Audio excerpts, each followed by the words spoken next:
Assalamualaikum warahmatullahi wabarakatuh. Baik, bertemu dengan channel Dede Kusparman, membahas segala sesuatu menggunakan logika.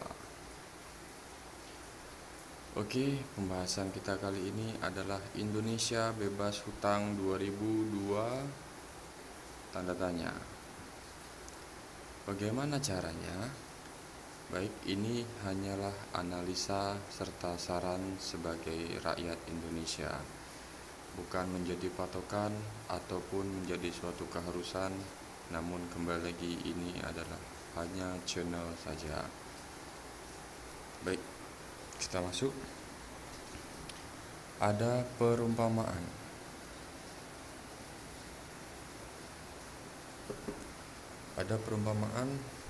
Yaitu Alkisah, ada sebuah kisah tentang orang tua yang bernama Bapak Dones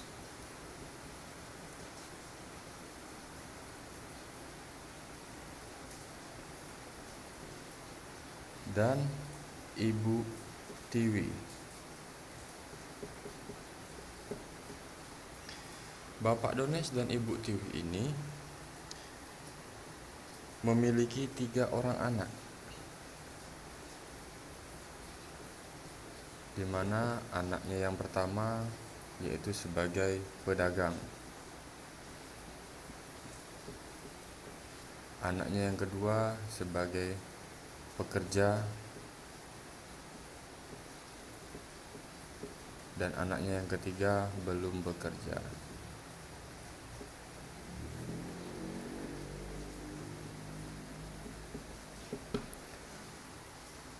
Kemudian Bapak Dones memiliki hutang kepada rekannya sebanyak 6 juta rupiah.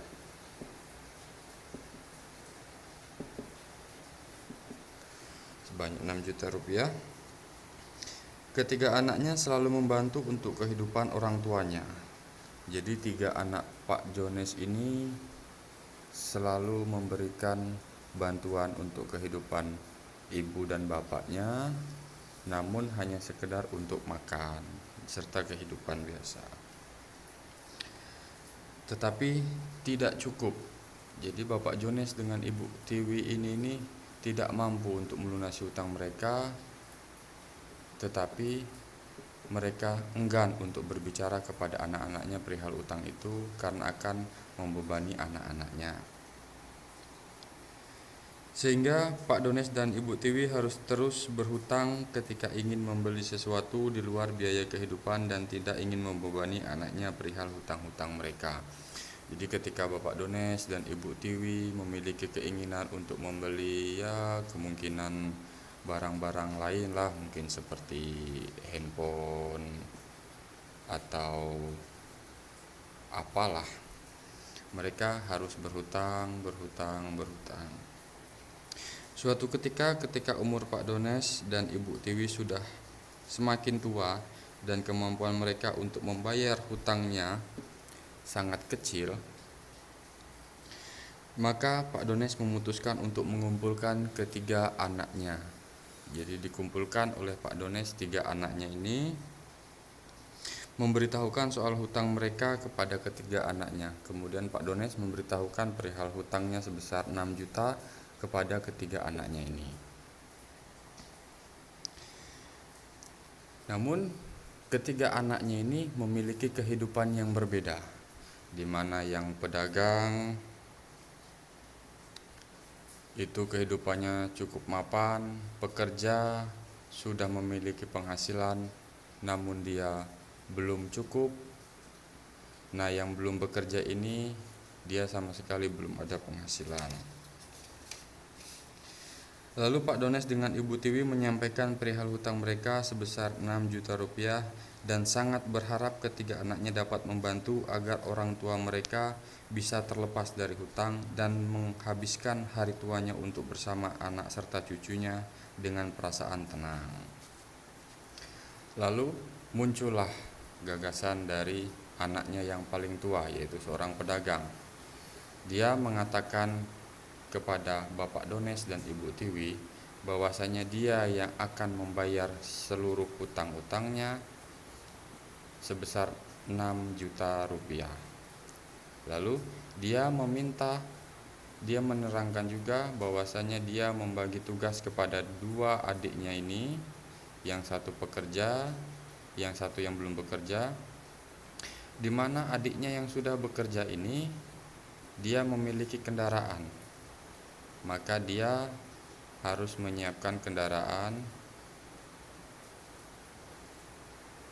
untuk Bapak Dones melunasi hutangnya, karena dia tidak bisa mengantar karena dia juga bekerja.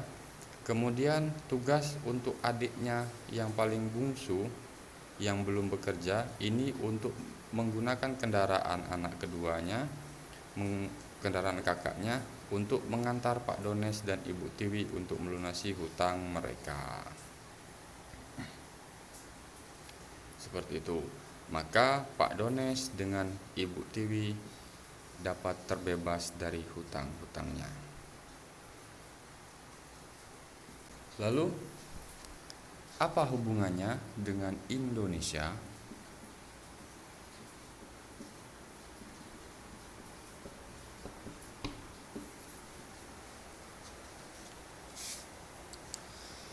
Indonesia di tahun 2021 genap berumur 76 tahun.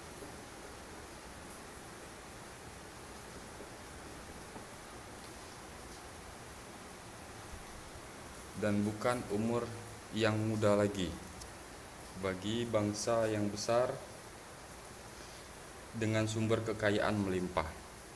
Indonesia merupakan ibu pertiwi sebagai sosok orang tua bagi bangsa dan rakyat.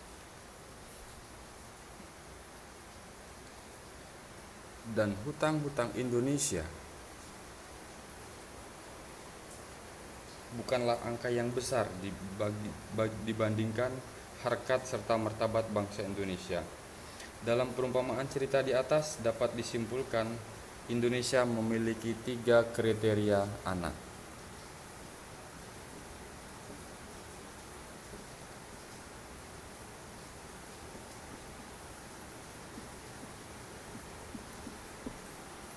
Indonesia memiliki 3 kriteria anak bangsa.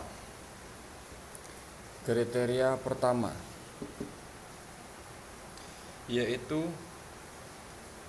anak bangsa yang hidup serta besar dengan kekayaan alam Indonesia seperti pengusaha.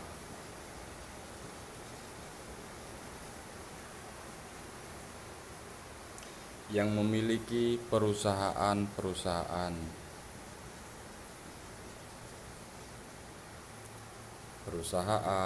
anak perusahaan,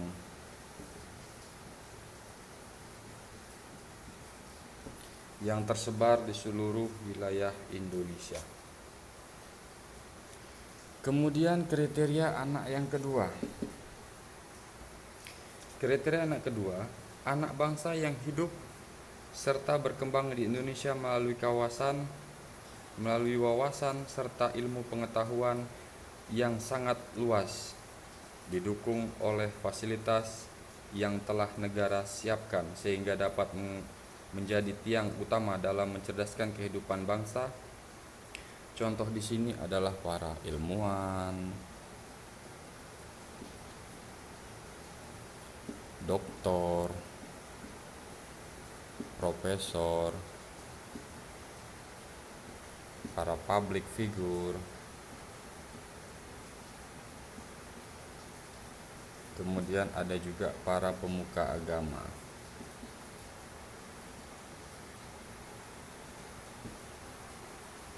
Di mana kriteria anak kedua lebih cenderung kepada ilmu pengetahuannya.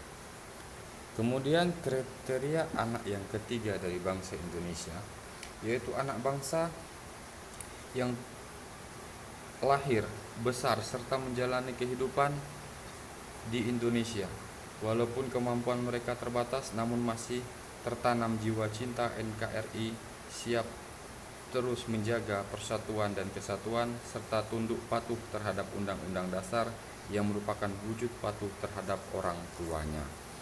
Ya, ini adalah masyarakat.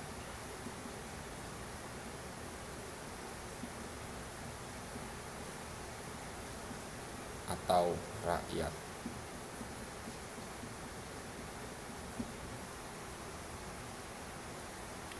Oke. 3. Kriteria anak bangsa.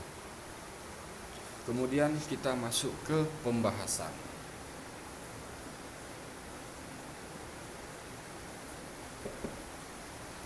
Apa yang akan kita bahas di sini? Yang pertama adalah hutang Indonesia.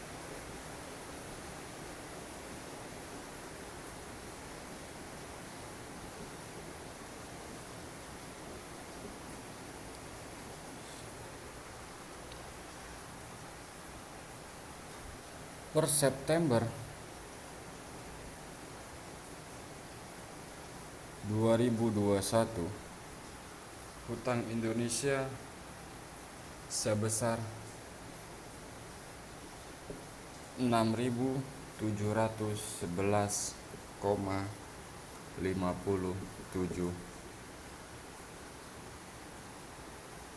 triliun.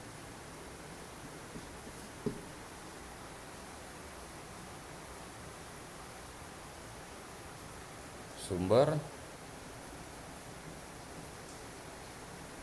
dari kontan.co.id.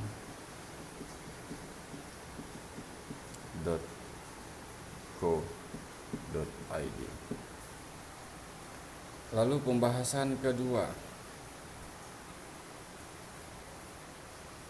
Pembahasan kedua adalah jumlah perusahaan.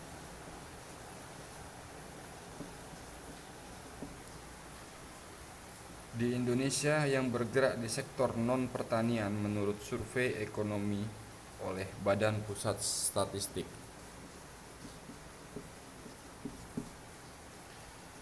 Pada tahun 2016 sebanyak 26 juta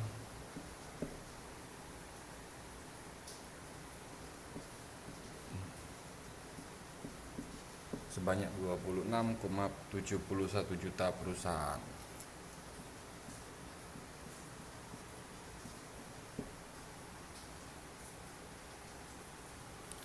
Sumber tirto.id.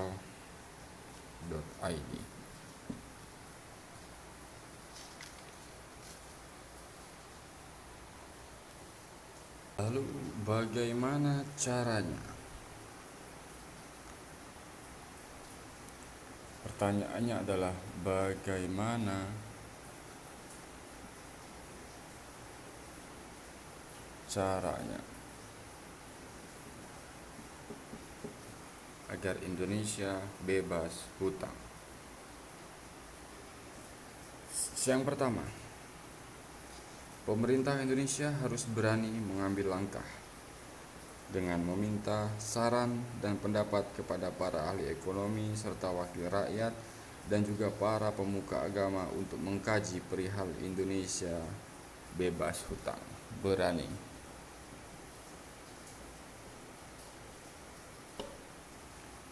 Kemudian cara selanjutnya yaitu langkah-langkah yang bisa diambil, salah satunya ialah dengan melibatkan perusahaan-perusahaan yang bersedia untuk mendukung program Indonesia bebas hutang.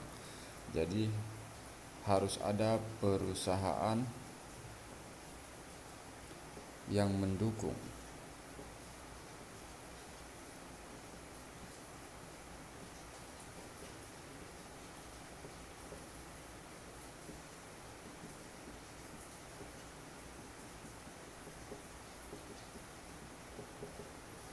Mendukung Indonesia bebas hutang. Artinya cara yang pertama itu pemerintah selaku orang tua harus meminta saran serta pendapat kepada anak yang kedua. Seperti itu. Lalu mari kita hitung.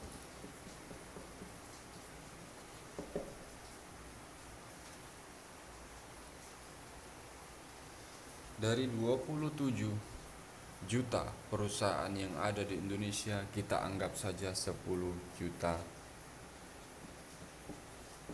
yang mendukung.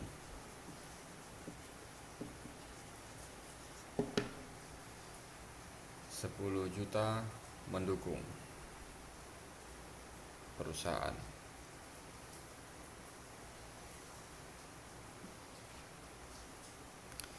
Dari 10 juta ini, masing-masing perusahaan berkontribusi 1 miliar rupiah.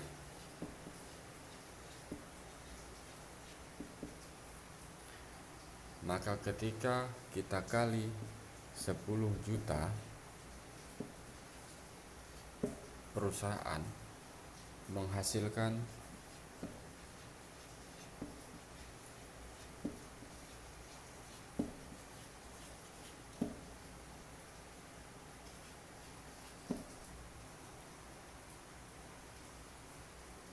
Rp10.000 triliun.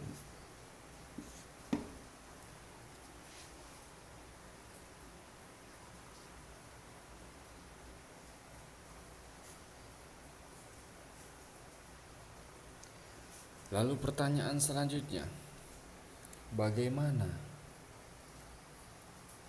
cara agar dana terkumpul sementara tiap perusahaan selalu membayar pajak setiap tahunnya?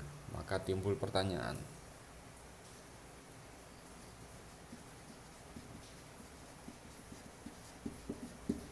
sementara perusahaan setiap tahun membayar pajak, kenapa harus berkontribusi 1 miliar rupiah dan semua 1 miliar ini adalah di luar pajak?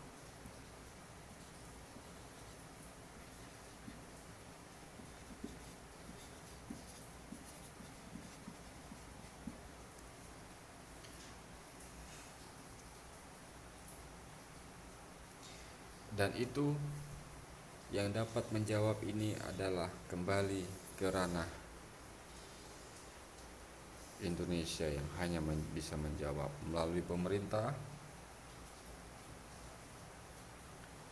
untuk mencari cara.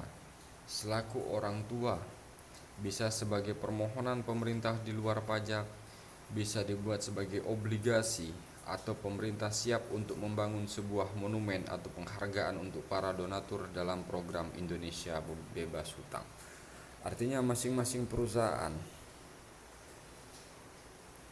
bisa mendapatkan penghargaan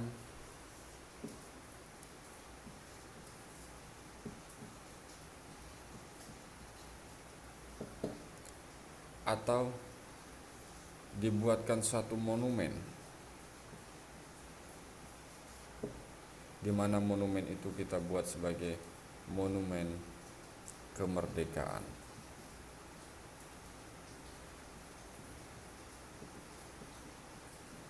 Karena Indonesia akan menjadi bangsa yang merdeka dari segala aspek ketika memang kita sudah bisa melunasi seluruh hutang-hutang Indonesia.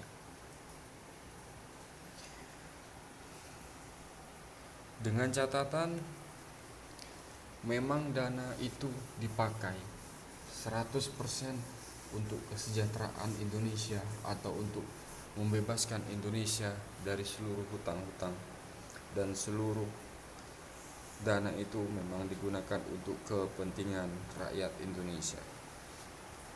Lalu bagaimana dengan dana yang terkumpul 10.000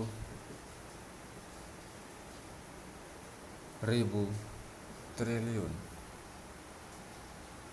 sementara hutang Indonesia kita anggap saja di angka 7.000 triliun hutang?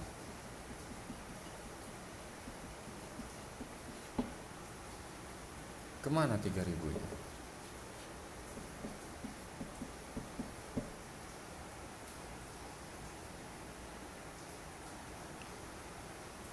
Maka kembali lagi Indonesia harus mengembalikan itu semua kepada rakyat Indonesia. Maka dana 3.000 triliun ini harus untuk rakyat, untuk kesejahteraan rakyat Indonesia. Bagaimana mengkontribusikannya atau menyalurkannya? Bisa melalui 83.381 desa yang ada di Indonesia. Maka tiap satu desa mendapatkan total 23,986 miliar. Apakah dari 3.000 ini? Tidak. Dana ini bisa dapat dari 2.000 triliun. Lalu 1.000 triliunnya? Dana ini bisa untuk kepentingan negara.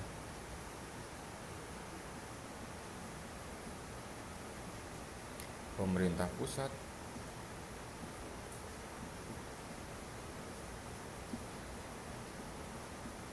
maupun daerah.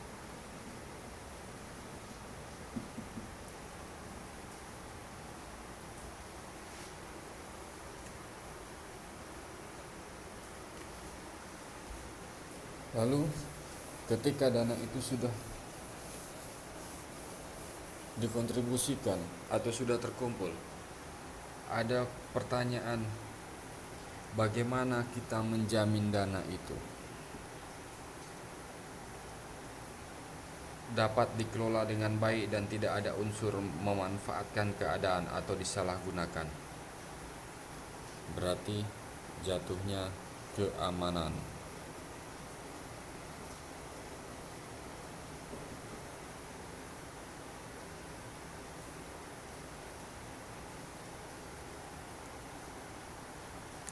Maka tugas pengawasan itu diberikan kepada anak kedua serta ketiga, yaitu tugas keamanan, pengawasan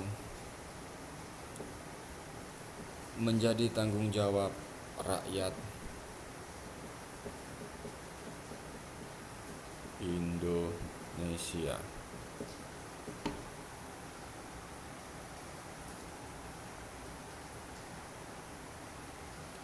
Bagaimana caranya?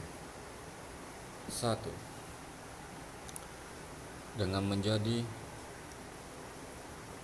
Dengan memberdayakan media untuk mengawasi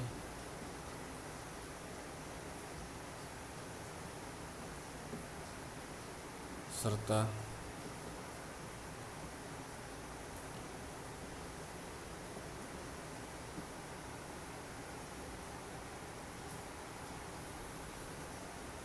menjadi media transparansi pemerintah terhadap rakyat. Kemudian yang kedua,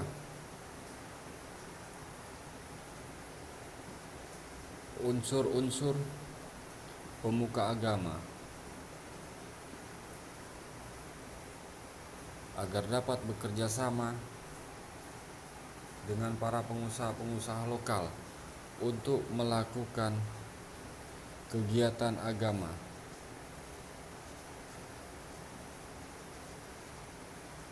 atau melakukan doa massal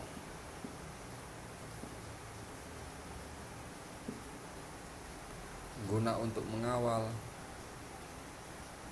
dana 10.000 triliun ini agar dapat sesuai sebagaimana niat utama, yaitu Indonesia bebas hutang. Dengan diadakannya doa massal, seluruh agama yang ada di Indonesia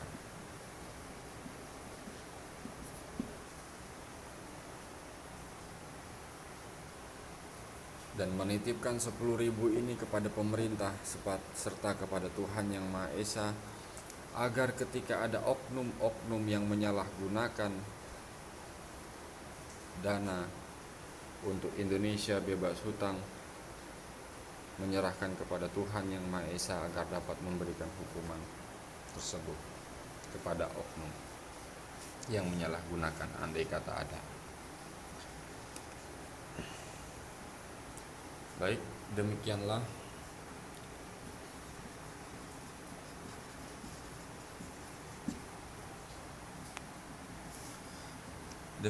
cerita serta analisa dari saya. Tidak ada maksud dan tujuan lain saya membuat analisa ini, hanya sebagai bentuk cinta saya kepada NKRI serta Ibu Pertiwi, dan cerita tentang Bapak Dones dan Ibu Tiwi hanya fiktif belaka. Tidak ada niat menyinggung ataupun sengaja untuk menyakiti baik suku, ras, agama manapun, serta hanya untuk tujuan perumpamaan saja. Kemudian saya tidak berharap analisa saya dipakai atau diterapkan, karena saya tidak mengerti 100% tentang tatanan atau mekanisme sebenarnya di dalam dunia perekonomian. Kritik serta saran silahkan untuk diletakkan di tombol komentar. Salah serta khilaf mohon untuk dimaafkan. Jangan lupa subscribe, like, and share agar channel ini dapat berkembang. Salam dari saya, Deddy Kusparman. Terima kasih.